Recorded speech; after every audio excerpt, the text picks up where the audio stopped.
welcome back to my channel.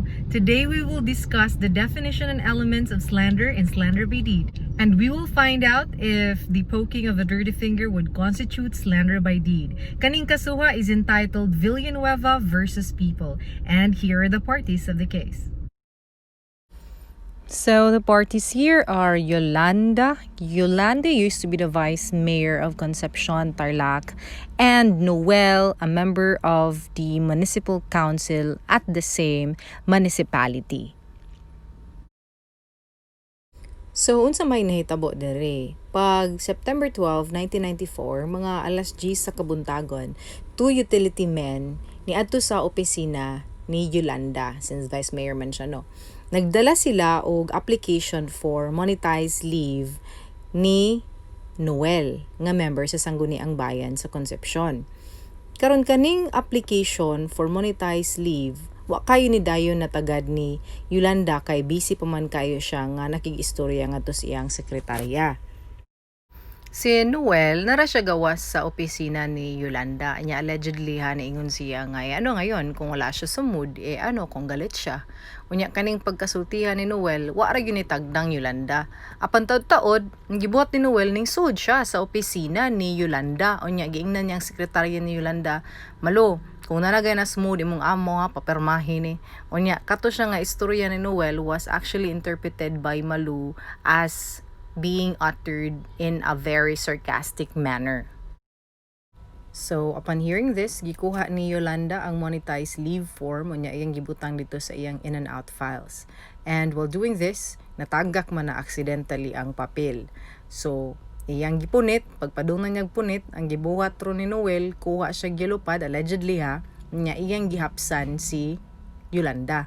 Mayo gani, kay pagpadung niya hapos, kay iyang nalikayan ni Yolanda. So, ninggawas dayon si Noel sa opisina ni Yolanda. Upon before leaving, he pointed a dirty finger at Yolanda. And this prompted Yolanda to get an empty bottle of Coke to shield her face.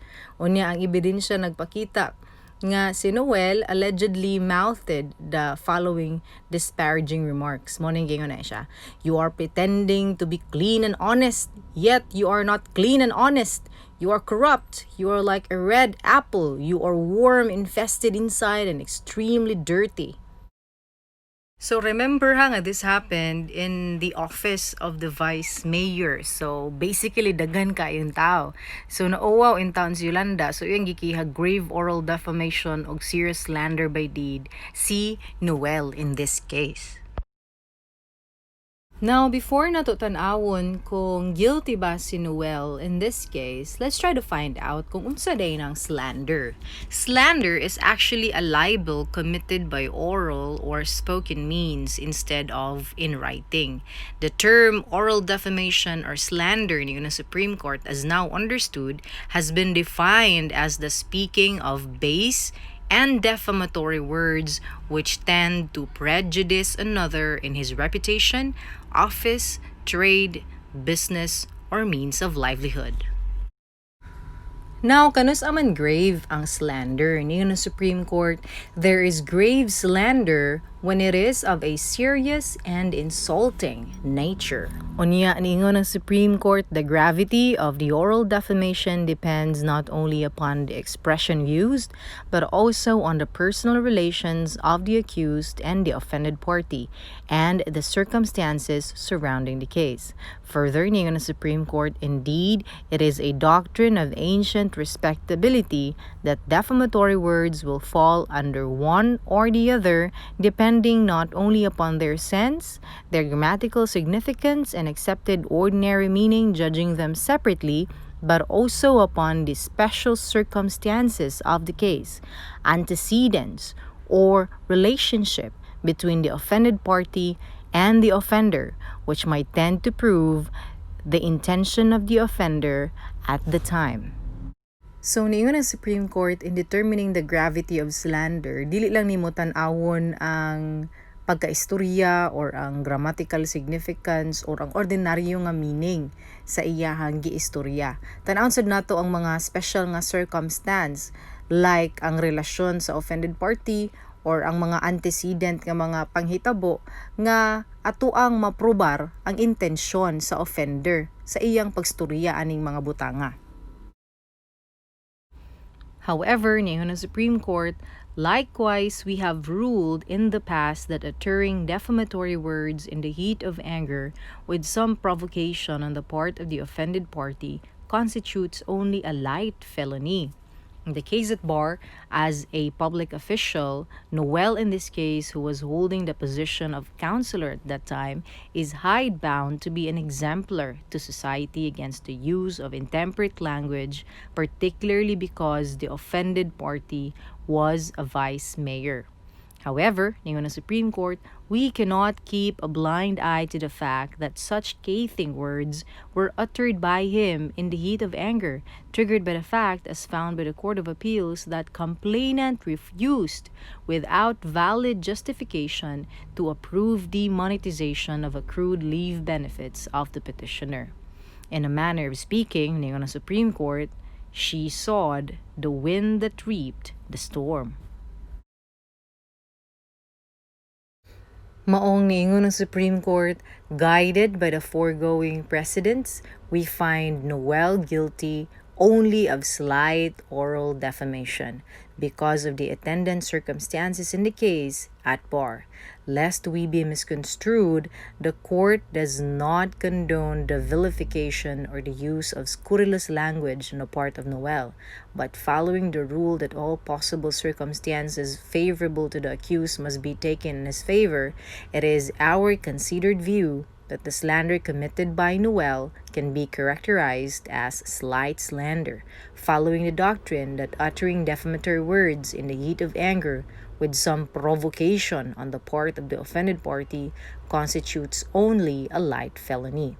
In fact, ningon ng Supreme Court, to be denied approval of monetization of leave without valid justification, but as an offshoot of a political dissension, may have been vexing for Noel, and may have been perceived by him as provocation that triggered him to blow his top and utter those disparaging words. So, niingon ng Supreme Court, no, dili man gyud entirely at fault ani si Noel. So, dili lang nato ni grave slander. This is just a slight slander, a light felony. So, ang sunod nga issue here is whether or not ang act ni Noel of poking a dirty finger at Yolanda would constitute grave slander by deed. Let's try to find out.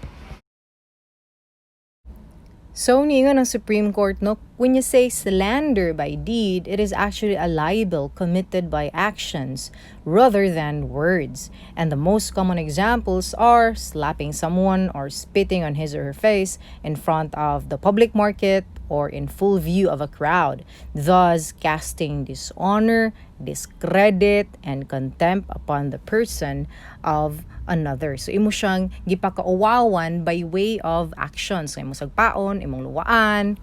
Unya, matawag nimo siya nga serious slander, depende sa social standing sa offended party, depende sa circumstances under which the act was committed, as well as the occasion when it was committed. Maong niingon ng Supreme Court, the poking of the finger in this case at bar was palpably of less serious magnitude compared to the banging of chair, the choking, and the slapping of a face.